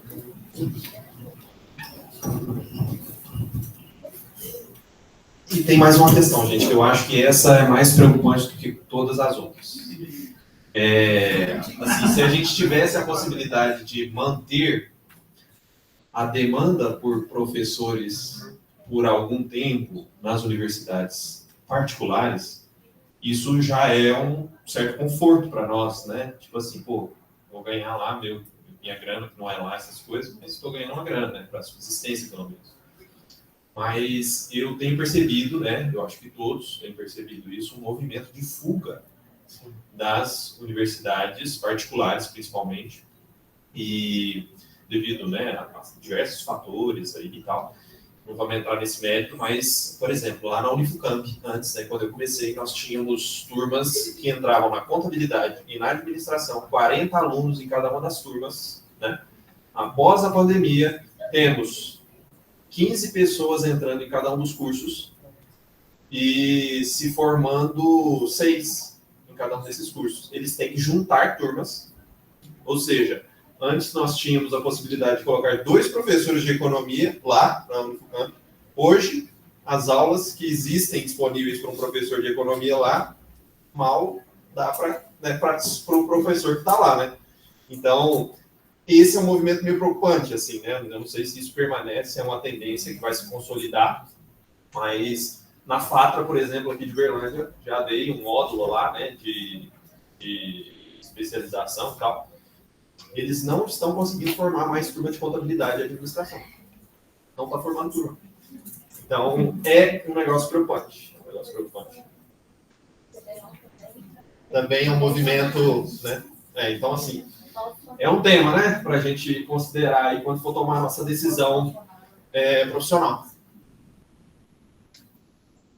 Eu queria só fazer um comentário aqui, que eu acho que pela apresentação que a gente teve aqui hoje, é lógico que quando a gente faz um doutorado, a ideia nossa é voltar para a academia mesmo, né? Todo mundo, né, que sofre ali, né, os 4 anos, né, estudando, não é um processo fácil, né? Exige muita dedicação. O nosso olho vai mesmo para a questão acadêmica, inicialmente. Mas eu vejo que as falas aqui, né, dos egressos que estão aqui hoje, abrem uma oportunidade muito grande, que é o empreendedorismo. O nosso curso aqui, principalmente até na graduação mesmo, mas na pós, às vezes a gente não tem essa perspectiva, né? Mas o empreendedorismo, ele é importante. E a gente tem condições aqui de formação para isso, né? Hoje nós temos aqui 2 exemplos muito importantes. Então, acho que a gente deve buscar isso também. Né? Eu estava até falando aqui com o Douglas, né, que esses dias o Soulgov me mandou que faltam 11 anos para eu me aposentar e eu estou já pedindo emprego aqui para ele, né, para ele me empregar lá na consultoria dele. Né? Vou pedir para a Lívia ali também, vou deixar meu currículo para trás, né? Porque, né, lembrando aí que eu comecei muito novinha, tá? A dar aula, então por isso que eu fui me aposentar cedo. Né? Então, assim, acho que a gente tem essas outras oportunidades. E o curso, ele dá essa perspectiva também. Né? A questão, assim, né, ir para o lado particular, né, para a faculdade privada, né, é difícil, né? A gente sabe das condições, mas, gente, não está muito diferente do federal, não. E o federal, a gente sabe que hoje, né, é muito restrito, né? A gente tem uma vaga quando o outro aposenta. Então, se alguém quiser ficar de olho aí na minha vaga, já sabe, né, que daqui a 11 anos terá uma vaga para professor de microeconomia. Como muita gente não gosta de microeconomia, né? Às vezes não tem tanto candidato, né? Quem para estudar vai ter. Exatamente. Mas, infelizmente, hoje é assim, né? Então, acho que a gente tem que buscar outras opções, né? E fazer o nosso caminho por nós mesmos, né? Porque, infelizmente, a educação aqui no Brasil tem essa dificuldade, né? Eu também sou de uma época que fui muito beneficiada, né, pela questão do Reúne. Eu entrei em uma universidade federal aqui na U, né? Entrei aqui no campus do Pontal, né, falando um pouco aqui da minha experiência, né, com mestrado somente. Né? Então, eu já tive a oportunidade de ser uma docente numa universidade, né, que também entrei lá nos cursos de administração e contábeis, dando aula das disciplinas de economia, né? Mas hoje isso é muito difícil. Imagina uma pessoa com mestrado só já ter essa oportunidade. Priscila também, né, teve, você já era doutoranda, né? Eu tinha terminado mestrado, tinha sido professora substituta aqui por 2 anos. Né? E eu acho que assim, o professor Clésio ele ressaltou, né? A questão da experiência é muito importante, gente. É muito importante. Valorizem o estágio docência. Porque eu falo assim, eu só me descobri professora depois que eu terminei o mestrado e fui professora substituta por 2 anos. Aí sim eu descobri que ser professora realmente era aquilo que eu queria. E como, né, foi falado aqui na mesa, né, eu também, para mim, dar aula, assim, eu nem vejo que às vezes eu estou trabalhando, né? A gente faz porque gosta. Ser docente tem essa questão, né? A gente fazer por gostar. Né? Porque mesmo sendo professor de docente, né, de Universidade Federal, o nosso salário também não é grandes coisas. Né? Se a gente for para o mercado, né, empreender, com certeza, né, os meninos aqui devem ganhar muito mais que nós. Né? Então, assim, a gente faz muito pela docência mesmo, né? Pelo amor à profissão, né? Por gostar. E eu acho que a experiência aqui como professor substituto ou, né, nas faculdades particulares, elas trazem esse despertar do interesse. Então, eu sempre falo para os meus alunos, é muito importante a gente ter experiência de sala de aula. Né? Tem alguns alunos que saem da graduação, vão direto para o mestrado, vão direto para o doutorado, sem passar por esse processo. E aí, quando chega lá no final, realmente tem essa dificuldade. Além do que, hoje, para a gente fazer um concurso, a gente tem que ter currículo. Né? Não é só dar uma boa aula, não é só, né, também a questão, né, de fazer a prova. Tem que ter pesquisa, tem que ter experiência. Né? Tem agora, né, inclusive eu fui da comissão aqui do concurso, né, que o professor Ricardo passou aqui, o marido da Priscila. Agora tem que ter defesa de projeto. Então, a gente tem, né, que desenvolver, né, essas outras questões extracurriculares. A extensão também eu acho muito importante, né, a gente ter esse contato aí com a sociedade. E a gente tem que aproveitar o ambiente aqui acadêmico para adquirir essas outras, né, questões também. Né? Porque muitas vezes a gente fica ali horas e horas estudando para a prova do professor Cleomar, né, que é o que demanda ali a maior parte do tempo dos alunos, mas o extra também é importante. Ah, mas eu não tenho tempo. Gente, tempo ninguém tem. A gente entra lá, a primeira aula do curso de economia, o tempo é escasso. É o principal custo de oportunidade que a gente tem aqui do estudante é o tempo. Então, a gente tem que saber administrar. Né? Então, não dá para fazer uma coisa de cada vez. A gente tem que ser pouco. Né? Vai atacando aí de várias frentes, tentando aí abraçar o mundo. Né? Às vezes, abraçar o mundo também não é muito bom, mas a gente tem que buscar outras questões, né? Outras oportunidades, fazer o nosso caminho.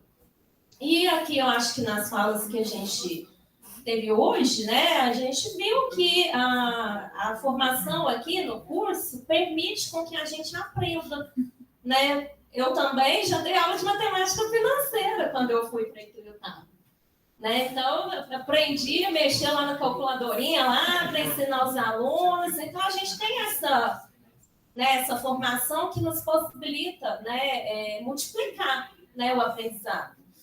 Então, infelizmente, assim, né, a docência, né, na Universidade Federal hoje, né, eu acho que assim, a gente quer, todo mundo quer, lógico que todo mundo quer, porque todo mundo faz doutorado, quer isso, mas com um universo muito restrito como está, né, fica realmente assim, é muito complicado. Então, tem que buscar outras coisas também. E empreender, eu acho que é um caminho ótimo e é importante e, né, buscar aquilo que gosta, né? Eu sempre digo isso, porque a gente fazer algo que a gente não gosta é muito ruim. Então, tem que buscar aquilo que nos dá alguma satisfação, que nos dá prazer, que a gente goste, que a gente ganhe dinheiro também, né? Porque ninguém, né, tá aí para, né? Eu acho que a gente também tem que valorizar a nossa mão de obra, né? Que a gente custou muito adquirir isso, mas buscar outros caminhos, né? Eu acho que isso até para o Brasil mesmo, né? Para a gente crescer, né? Então tem que inovar, né? Tem que buscar coisas diferentes. Então é o conselho aí que eu dou para vocês, né? Apesar de sempre ter sido docente, mas eu também tive muita vontade de empreender. E aí agora com a aposentadoria, vou ser capaz de fazer isso. Aí minha perspectiva de futuro. Acho que dá para ouvir, né? Tá. Ô, Gox, primeiro só uma coisa, tá gravando, né? Então, o tempo é escasso, não pode negar as coisas, né? Deixa dar aula por prazer, não é isso? A gente vai conversar sobre algumas aulas. Mas, enfim, eu acho que só para fazer um link, ontem eles tiveram um seminário do Cássio, presidente da PEC, e acho que ele discutiu um pouco essa questão, até de o salário de doutor é abaixo do salário de mestre, o diferencial de rendimento. Eu acho que é mais um pouco na linha também de olhar essa escolha, né? Então, quem está no mestrado, não é que a gente esteja, de repente, estimulando a não fazer o doutorado, mas é uma escolha, é algo que a gente tem que pegar algumas informações e escolher, tem que ver se gosta realmente, assumir um pouco, né? Bastante. Então, como o bate-papo informar, a questão de experiência, algo que eu falo, quer seguir o caminho, está almejando um curso. Na época da Michelle, ela conseguiu o mestrado. Meu orientador do doutorado, como falo sempre para os alunos, olha, ele fala, eu tenho dó de você, da tua geração e principalmente da geração atual. Por quê? Eu passei, ele falando, eu passei na USP num concurso tendo só o doutorado. Sem ter ido em congresso, sem ter... Agora, concurso, doutor é todo mundo. Então, vocês vão para um concurso, o doutorado é importante, né? Todo mundo é doutor.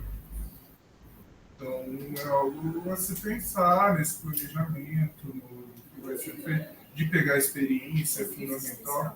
A bolsa é importante? A bolsa é importante, mas se tiver alguma oportunidade forte para ter alguma outra experiência, importante. A vivência de aula, só uma curiosidade, já que virou um papo informal, né, que a gente mencionou agora, a Lívia fez eu mudar, eu quase desisti de dar aula. Porque eu vim de São Paulo, aluno tudo malandro, entrava, brincava, fui dar aula para a Lívia, a primeira aula que eu dei aqui, a menina ficava de cara feia a aula inteira, parecia que estava odiando. Você e a Luana, foi a primeira aula. A Luana também. Você vai ter que ir se adaptando, brincando, é a experiência que se pega. Eu acho que casa um pouco, Michelle, acho que tem várias discussões que foram tendo ao longo desses 3 dias, discussão da importância da formação, a importância... mas que tem que olhar essa questão de mercado, e acho que casa um pouco com a discussão obviamente do relação. Peraí, deixa a Letícia, porque depois eu que domina, né? Porque a pergunta, ela tá colocando a tudo. Não, desculpa, achei que você eu não sei a mão pra nada. Então vamos lá, pessoal, que o Rick vai dividir a mesa agora. Vamos lá, gente. Eu vou ficar vermelho, tem hora que acontece. Então, tentar fazer um alerta e concatenar um pouquinho. Ontem, com 3 assuntos. Ontem a gente teve essa que colocou essa informação, né? Que o doutorado, hoje, acho que é na média de R$11 mil uma pessoa com doutorado, enquanto os mestres em torno de 14 mil. Então, parece mesmo desestímulo, mas o que mostrava lá essa informação também? Que a destinação dos doutores, o pessoal tem mais para a carreira acadêmica, 51%. O que mostra isso? Que os professores estão com a carreira desvalorizada. E tanto nas federais, provavelmente, quanto pela própria fala da Lívia, que teve o pai, né, docente num outro momento, né? E dá para ver também nas falas de vocês, nas particulares também, né? Então, acho que assim, tende a aumentar uma pressão também, né? Pressão para que os reajustes dos professores sejam no futuro reajustes maiores.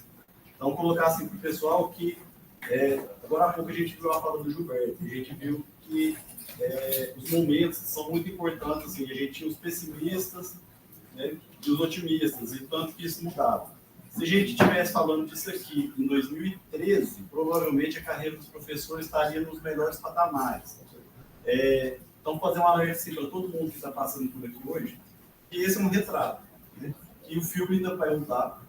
Pode ser que melhore, pode ser que piore. Está todo mundo num ambiente de muita incerteza por causa da inteligência artificial, né? Eu tenho ouvido o pessoal, um cara que mexe aqui de Uberlândia, muito interessante, que trabalha com formação para médicos. Ele é psiquiatra, aqui da universidade também, e ele tem um curso que é mudança do estilo de vida. Eu acho que o pessoal que está aqui, tanto Douglas quanto ali, acho que lidam diretamente com pessoas, né, das consultorias, eu acho que é uma área que, na fala desse médico, quando eu vi ele falando, tentei informar para minha irmã, que é fisioterapeuta, ele falou, não, minha informação é só para médico, mas é mudança do estilo de vida. Eu acho que nessas áreas também, eu acho que por mais que tenha inteligência artificial, tem muita informação, mas conscientizar a pessoa, trabalhar, acho que tem muito campo aí também, né, para ser explorado, né, como a Michelle também falou. Acho que a área do empreendedorismo é um campo aberto de oportunidade. Eu acho que a pessoa, quando faz um mestrado, quando adiciona com o doutorado, tentando olhar esse número e interpretar de uma maneira diferente também. Se tem uma possibilidade financeira menor, eu acho que é muito pela composição atual, de levar mais para o pessoal para a carreira docente, a desvalorização da carreira docente, mas que eu acho que o que o doutorado traz também, é uma maneira, o mestrado também tem essa capacidade, mas eu acho que o doutorado acrescenta muito, que é para a gente aprender a olhar as fronteiras, né? As fronteiras, os mundos que vão se abrindo, né?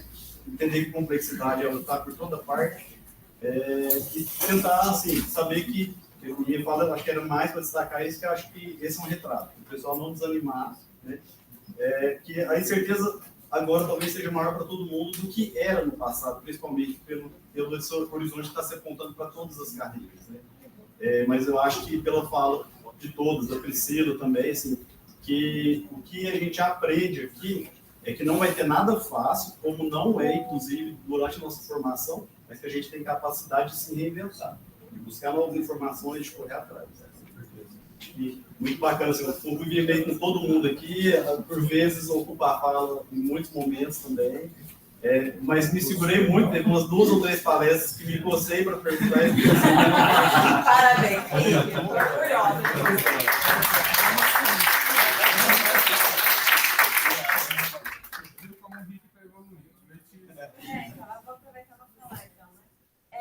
Só fazer um comentário, né? Porque assim, nem todo mundo vai seguir a área de docência, ou porque não quer, ou por falta de oportunidade, né? Porque como a gente já sabe, tanto para ir para o federal é restrito, e as particulares não dão muito valor, né? Acho que os colegas egressos falaram umas coisas muito importantes, né? Estudar fora parte, por exemplo, planejamento financeiro, estudar como fazer um projeto de viabilidade econômica. É uma coisa que quase ninguém sabe fazer, e na maioria das vezes quem faz é um engenheiro civil, é um contador, não é um economista. A maioria das pessoas que dão uma consultoria financeira não é um economista, é um engenheiro civil que está lá falando a abobrinha. Você vai ficar, meu Deus, o que o cara está falando? Aí as pessoas, não, olha, ele sabe. Então, assim, nós estamos perdendo espaço, muitas vezes, por não vermos o que a gente pode fazer. A área de economia comportamental, eu tive um pequeno contato no final da minha graduação, porque, por acaso, eu achei um livro na biblioteca. Nunca tinha ouvido falar. E o livro era escrito por um psicólogo. E é uma área... Hã? É o Kahneman, né? Ou não? Eu não lembro o nome, mas se chamava... Daniel Kahneman é psicólogo e é Nobel em economia. Eu acho que deve ser ele, então. Se chamava Previsivelmente Racional. É o nome do livro. E é um livro muito bom. E, basicamente, ele fala de estratégias utilizadas no marketing. Como prever o comportamento dos consumidores e como usar isso. Gente, é economia, é microeconomia purinha. Mas você não vê economista falando nada. Ela é visivelmente irracional. Irracional. Dana Ariely. Isso. Beleza, não lembro o nome. Obrigada. Então, assim, eu acho que é muito importante a gente explorar essas áreas, tá? Quando eu saí do mestrado, eu fiquei 1 ano em depressão. Feio mesmo o negócio, porque eu não tinha ideia do que fazer. Eu tentei dar aula, porque eu queria muito dar aula, e foi na época que explodiu a pandemia, eles estavam demitindo todos os professores. Então, assim, eu simplesmente não consegui oportunidade. E eu acho que enquanto a gente está, galera que ainda está no mestrado, começa a estudar outras coisas. Logística, estuda for parte. A economia, ela dá uma base muito boa para você estudar o que você quiser. Então, eu já conheci economista que foi para a área de programação, economista que foi para a área de análise de dados, é uma área que está crescendo muito agora e está pagando muito bem. Só que são coisas que, infelizmente, não tem na grade curricular do curso de graduação ou de mestrado, não só na UF, em qualquer lugar, não tem. Então, estudem para a parte, busquem também outras coisas para vocês também explorarem as oportunidades que tem. E não se fechem. Porque quando eu finalmente consegui um emprego, eu descobri que eu não sabia mais falar com as pessoas. Eu não sabia mais trabalhar no ambiente de trabalho, né? E olha que eu já tinha trabalhado antes de entrar na graduação, de entrar na vida acadêmica, mas eu descobri que eu não sabia mais me relacionar. Eu acho que o que a colega ali falou é muito importante. A gente tem que saber se comunicar. E é isso, gente.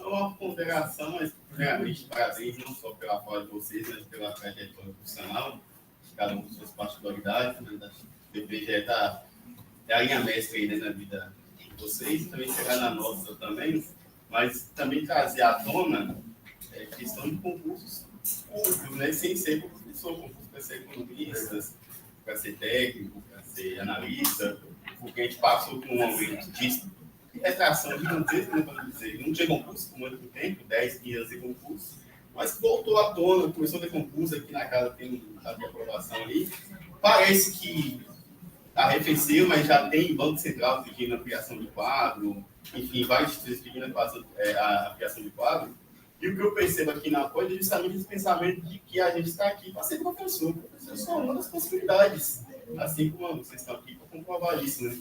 Empreendedorismo, mas o concurso público é uma oportunidade. E outra coisa que eu percebo, Michel, e o pessoal da comissão de egresso, enfim, né, saindo do colegiado, essa ideia de que a gente não está preparado para fazer um concurso público, mas a gente tem os melhores quadros aqui, doutores, pós-doutores na casa, fica ali no jogo assistindo aula, fazendo prova difícil, prova que é o mais difícil, saindo, enfim, né? Eu bem sei como é que produz, mas são provas que, se a gente botar em perspectiva, está mais fácil do que um concurso público. Pegar a história de microeconomia dos últimos concursos, pegar a prova do Sayang e ver que é mais difícil. Não, sem nem mais que está o Sayang, está fazendo certo, lá. Então, assim, a gente é muito capaz de fazer um curso e muito bem, mas a gente acha que não é, assim, tem esse espírito, né, de virar-lata, enfim, vira-latismo. Mas só para reforçar, quem tem qualificação técnica, e quanto mais cedo a gente começar, mais são as chances de uma aprovação, que não seja imediato, seja 1, 2 anos, mas é que a persistência e criar cultura, trazer frio para o PG vai ser muito profícuo para o nosso futuro aqui, estatística dos egressos.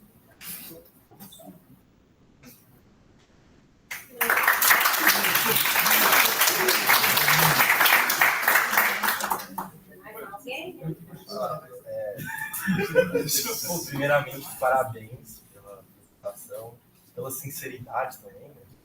O Sayang, como ele comentou, ontem a gente teve a palestra do Cássio, e o Cássio trouxe uns slides lá que falava, depois que você formava, o salário médio era 6 mil, depois que você conseguia o mestrado, acho que era 14, depois voltava um pouquinho quando formava o doutorado. Né?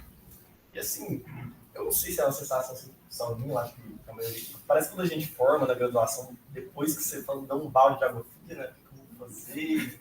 E a gente fica meio perdido, né? Como você falou. Aí depois a gente entra no mestrado, no doutorado, e aí parece que muita gente quer dar aula, né? E parece que a demanda por professor está um pouco baixa, né? E a oferta está um pouco mais alta. Aí o que eu queria saber de vocês é o seguinte: a gente também tem que olhar, existe outra parte privada, assim, existe outras oportunidades, como você mesmo comentou, vocês dois. Aí eu queria saber como são essas oportunidades mais na área privada. Vocês chegaram a buscar ou existe uma demanda mais por fora que ocasionalmente chegou até vocês? Para tentar, assim, animar um pouquinho o pessoal, porque parece que a minha sensação... Eu falei, vai ser compromisso existencial nessa palestra. A minha sensação é que ontem o Cássio falou, nossa, a gente está super valorizado, hoje ele parece um balde de água fria. Mas é mais ou menos essa questão. Eu acho que depende muito do que você espera também, sabe? Porque eu acho que a gente está falando aqui de valores e a gente não tem que lembrar que a gente mora no Brasil, um país com grande desigualdade. Então, se você olha para uma pessoa que às vezes veio de uma família que, sei lá, a gente está falando de um salário, igual falou, ficava no vermelho, não sei o quê, o pai. Gente, o salário de professor, é óbvio, você está entre 1% mais rico do Brasil. Tipo assim, não dá para a gente falar que também é um salário ruim, é porque a gente está ancorado em algum valor de referência e esse valor vai tomar as nossas decisões. Então, assim, eu acho que esse é um primeiro ponto, de você entender o que é, porque às vezes o que é pouco para mim vai ser muito para outra pessoa. E também a gente fala, igual ele, a casa, ele tem a renda de 2 professores somados, uma família, aí você vai falar, não, isso aqui tá muito legal. Eu não, igual como eu compartilhei, não foi uma coisa que eu estava procurando. O planejamento financeiro literalmente caiu no meu colo. Eu, nessa sem saber, eu falei, eu vou abraçar isso aqui. E nessa de eu vou abraçar, mas eu não sei para onde eu vou, a minha carreira como planejadora demorou. Não é que demorou. Eu deixei ela ir acontecendo. Então, eu não era tão estratégica para captar cliente, nas minhas ações mesmo, sabe? Porque era quase, igual o Douglas falou, era uma renda extra. Porque eu estava lá dando aula e eu fiquei nessa, né? Quando empatar, eu vou sair e tal. Na época, por exemplo, não tinha uma formação que a gente fez em 2022, a gente está trabalhando desde 2019, mais ou menos, que foi quando a minha carreira mudou, assim, porque aí, beleza, eu paguei uma formação cara, assim, cara, eu tô falando de um curso de 20 mil, mais ou menos, hoje. 25, né? 25 nessa turma atual. Então, um investimento inicial alto, mas que ele se paga, assim, em termos de renda, e aí você vai depender muito do quanto você está disposto a trabalhar, porque literalmente hoje eu vendo hora, eu vendo tempo de atendimento com cliente. Você não tem cliente, não tem dinheiro. Então aí depende, você gosta de comunicar, você vai atrás, você tem contato. Prospecção, né? É um negócio dolorido, assim. Toda profissão vai ter o seu desafio. Você não tem estabilidade.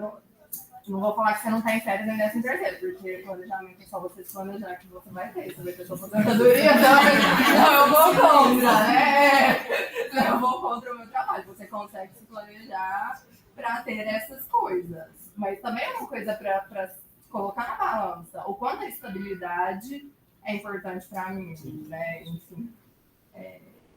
Existe muito, eu vi muito isso em Ribeirão. Assim, eu tinha um colega maravilhoso, eu jurava que ele ia para a área acadêmica, eu jurava. Ele trabalha no Family Office em São Paulo hoje. Uma vez quando eu encontrei ele em São Paulo, eu falei assim, nossa, eu jurava que você ia fazer doutorado e tal. Ele falou assim, Liga, eu preciso dar uma casa para minha mãe.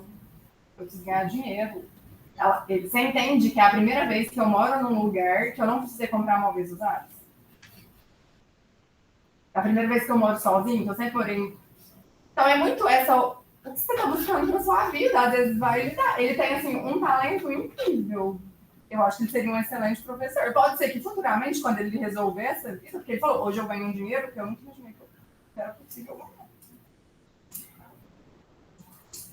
E aí essa é uma resposta que cada um vai ter. Ao mesmo tempo, eu tenho uma colega incrível lá de Ribeirão, que ela está super realizada como professora na FGV.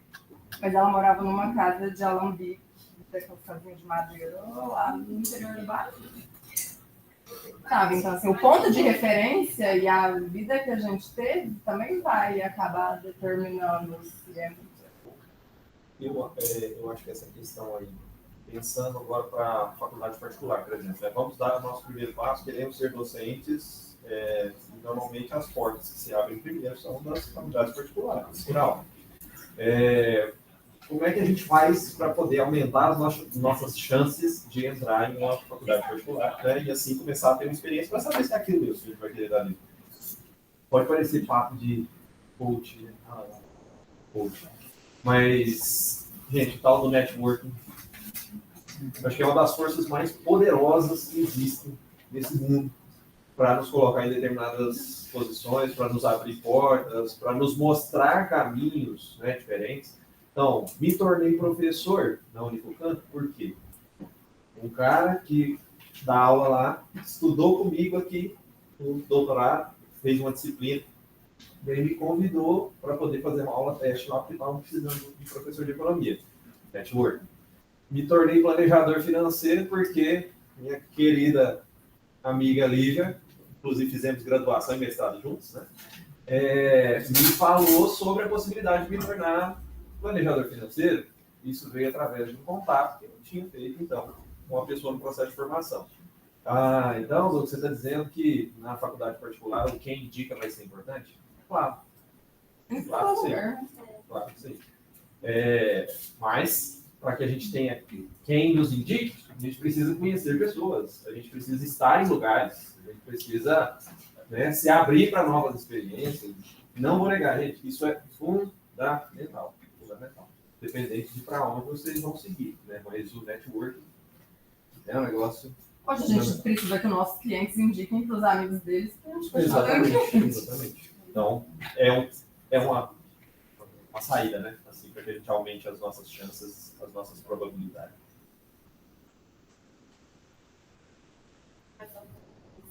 Comentários? Não? Estou só fazendo. Quem não sabe o que o planejador faz, a gente tem um podcast Fofoca de Bolso, lá tem muita contação de casos, e aí vocês vão entender bem o que faz e como vocês podem ajudar. Isso aí, para quem tem interesse nessa área aí. Se despertou interesse. E também o podcast dos nossos professores de formação lá, né? Chama Nossa Escola. Lá eles falam sobre o dia a dia do planejador financeiro, possibilidades, né? Então, para quem quiser seguir o caminho, para quem foi picado hoje também pelo bichinho do planejamento, acho que são bons caminhos. Gente, e dá para quem está preocupado, né? Além de ter bem-estar fazendo o que faz, além de se encontrar profissionalmente, dá para ganhar uma boa grana. Vocês ficarem mais animados. Aí faz o CFP? Não precisa. Não necessariamente.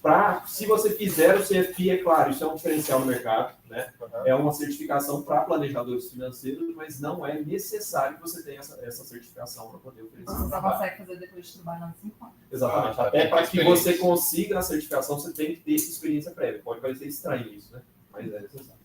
E o ponto, os clientes que eu consegui vender num ticket mais alto, eles falam que eu sou economista deles. Eles não falam isso, gente. Isso aí é uma coisa que dá peso enorme, até para precificação mesmo, né? Você fala assim, você coloca lá na proposta, sou doutor em economia. A pessoa fala assim, opa, esse aqui vai resolver a minha questão, hein, gente? Tipo assim, o que no doutorado e no mestrado a gente viu sobre planejamento financeiro? Mas é a concepção que as pessoas fazem sobre isso. Você conseguiu viver com a bolsa? Que na minha época era 1.500. Se você postar isso para o cliente, eu assim, isso aí. É essa pessoa mesmo que eu quero. Pronto, acho que a gente pode encerrar a mesa, né? Novamente agradecer aqui a boa vontade, né, dos nossos egressos em participarem, né? A gente montou bem rapidamente, né, Clésia? Porque foi até relativamente tranquilo, porque todos que nós convidamos já aceitaram de pronto, né? Então foi, acho que muito válido, muito produtiva essa conversa que nós tivemos aqui hoje. Gostaria também de parabenizar aqui a todos, né, pelo fato aí de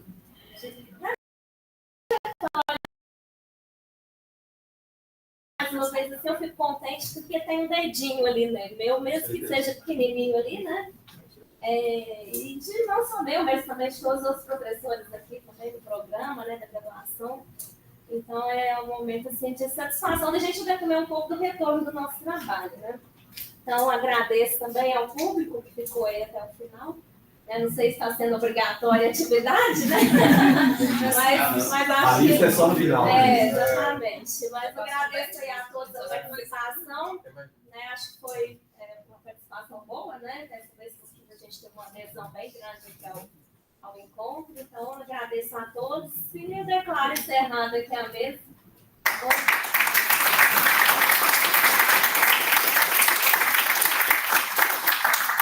Lembrando que tem agora a última fala aqui, que não pode ir embora ainda, né? Tem que esperar o colega. A gente vai fazer algumas estatísticas aqui também. Muito saudável mesmo.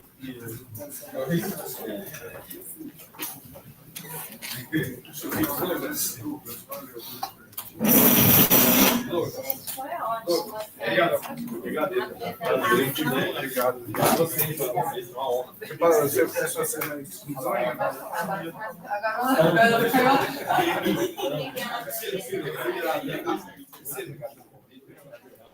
Se precisarem. Prazer.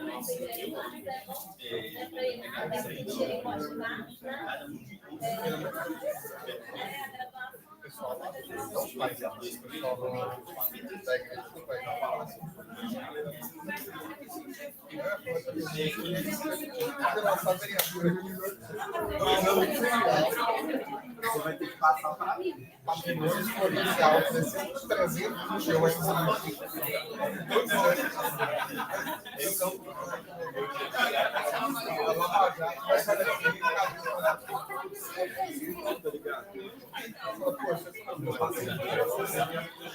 Esse aqui é o quê? Esse aqui é o quê? Acho que tá desconectado, pai. Acho que é desse aqui. Esse trem aqui é o quê? Desse? É, tira esse aí. Tira esse aí. É esse aqui, ó. Pronto, agora vai.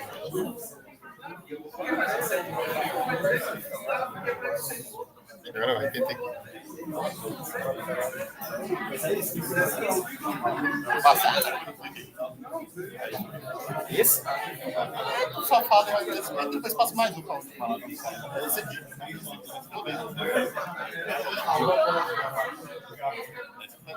Esse aqui tá passando. Eu tenho uma parte. Só fala desse.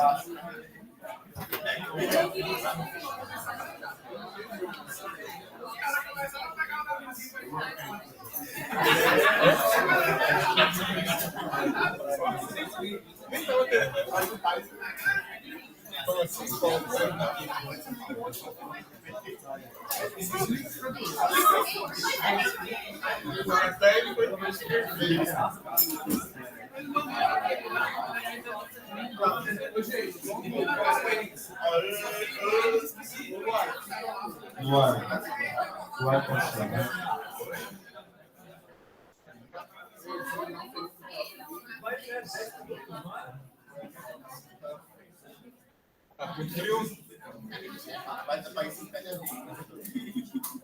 Eu entreguei para esse cara o controle. Vamos lá, gente. É melhor só mudar o layout para encerramento. Para encerrar a live e começar outra. Não. Pessoal, boa noite. Boa noite. A gente vai fazer só um encerramento aqui, é algo bem rápido e bem descontraído. Vamos se dizer assim, vice-coordenador.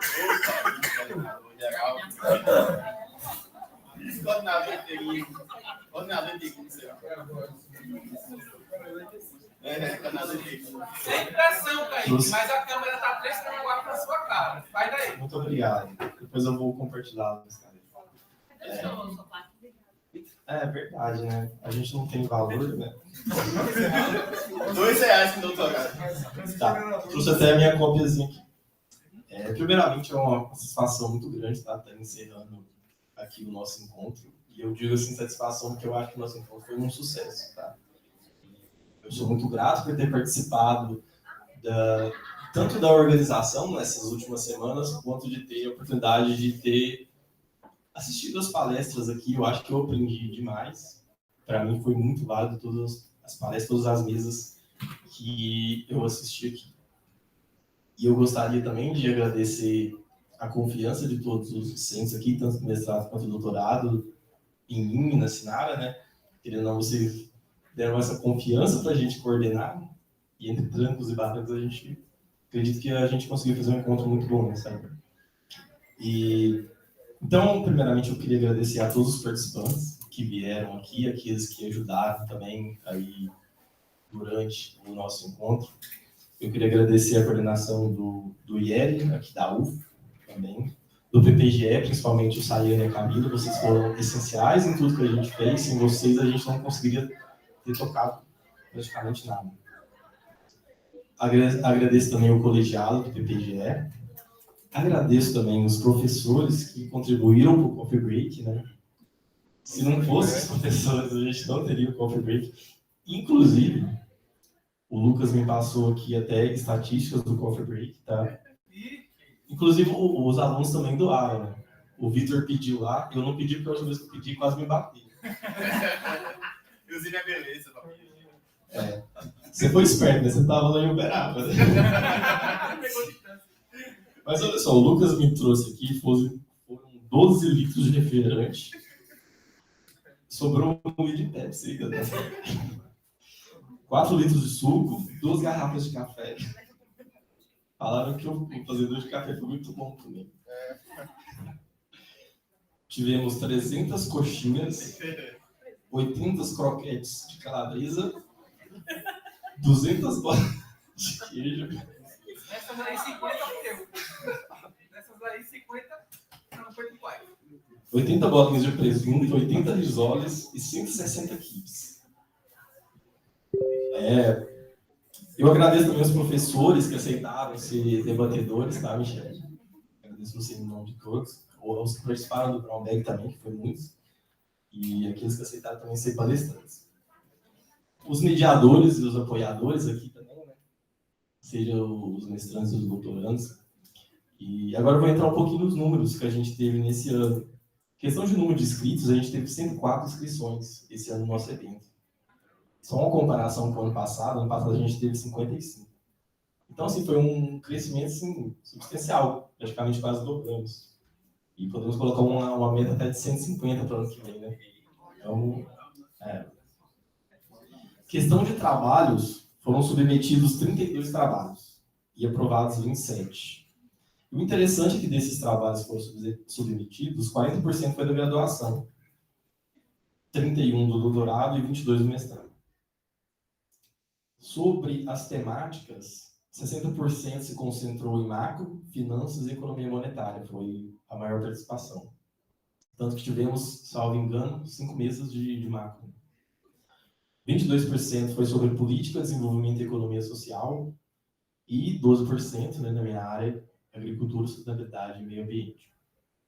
E aí, sobre a participação externa, da onde vieram esses trabalhos, a gente teve trabalho da UFMG, da Unesp, da UFSCar, da URCA, que é a Universidade Regional do Cariri, é longe, e Universidade Federal de Rondonópolis, e também nós tivemos da Prefeitura Municipal de Coronel Fabriciano. Também não sei. Mas é legal ter heterogeneidade, né? Aproveitando como o Gilberto estava aqui hoje. Em relação aos palestrantes, a gente teve 8 mesas, e se vocês repararem, a gente teve 6 palestrantes externos, né? Que era algo que a gente tinha conversado nessa época, que era legal trazer também pessoas de fora para enriquecer também, né? A nossa conversa, o diálogo, o aprendizado aqui com todo mundo. E quem são os 2 internos? Os 2 internos, no caso, foi o Áureo, né? E também a mesa de egresso, que aconteceu agora. Tá? Aí tivemos a Lorena, do GEFAM, que eu acho que foi sensacional. Eu, para mim, que era da área da agricultura, aprendi bastante. Eu gostei muito, tá? da palestra dela. Tivemos o Turola, né? Que foi uma apresentação mais acalorada, o pessoal gostou, né? Tivemos muitas perguntas. A própria Isabela, né, propôs aí uma parceria com a pesca, que eu acredito que a gente vai tentar colocar aí para frente também. Tivemos o Elber, né, defendendo privatização pela 2ª vez consecutiva. Acho que ele está aí, né? Ele aproveitou que foi online. Tivemos a Estela e o Camilo falando da Amazônia também, que foi bastante legal. O Cássio da Ampec, ontem, né, o pessoal aproveitou para levar alguns pedidos, né, tanto o Matheus como o Everest, a própria questão da onde a prova da Ampec é feita, né. Tivemos hoje o Cláudio do Demaio e a Cíntia, né, da Prefeitura, onde a Mari descobriu onde pode deixar o colchão dela, né. E o Rick mandou até uma pergunta pelo YouTube também. Eu anotei isso aqui. Todos os meios. Todos os meios. Incrível. E hoje a gente teve o Gilberto, né? E também a conversa com a Grécia. Então, assim, pessoal, eu gostei bastante e também trouxe aqui uns números que o Ramon trouxe do Instagram nos últimos 30 dias. A gente teve um alcance de 30.000,2 pessoas no alcance, sabe? Quando vê alguma coisa ali do Instagram. E questão de visualização, pessoas que interagiram, foi 654 perfis. E no YouTube a gente teve mais ou menos, eu acho que 80 visualizações, quando eu contei aqui da última vez. Tá? No mais, pessoal, Tem uma informação, a gente conseguiu um pico de 3 pessoas simultâneas ao vivo. Tá bom? É muita gente. O Casimiro que se cuida. Então, assim, no mais, eu gostaria de agradecer a todos que participaram do encontro. Eu acho que foi um sucesso. Para mim foi um grande aprendizado, acredito para vocês também. E contem com a gente aí, ano que vem eu acho que vai ser bem legal, né? E é isso, eu acho que declaro encerrado e até ano que vem, nessa época.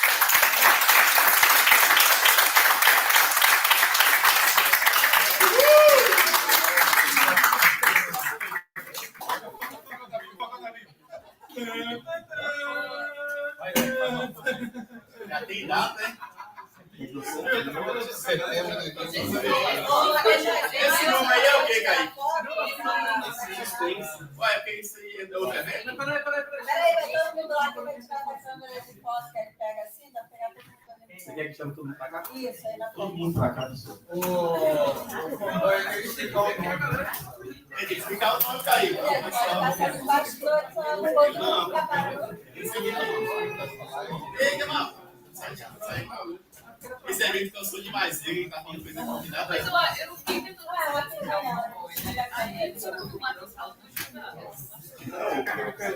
O evento cansou demais. Ele tá falando besteira já. Isso aí.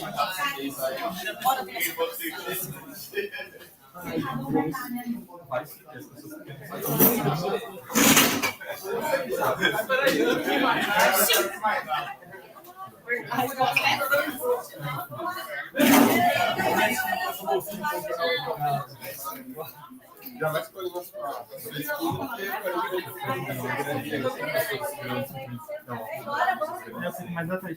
Bora, gente, todo mundo dá patinha. Daqui a uns anos vocês vão vir.